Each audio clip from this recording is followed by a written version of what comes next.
আল্লাহ তাআলার কি অশেষ রহমত, আজকের গোলাপি চাঁদ।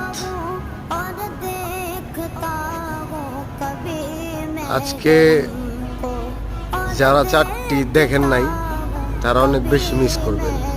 আপনারা দেখতে পাচ্ছেন গোলাপি চাঁদ।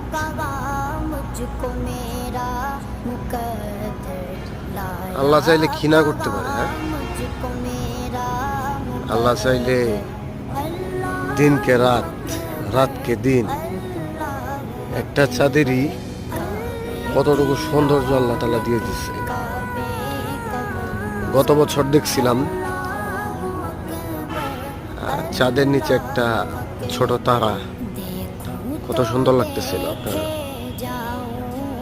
জানেন এবং দেখেছেন। তো একটা কথা বলবো, মাশাআল্লাহ।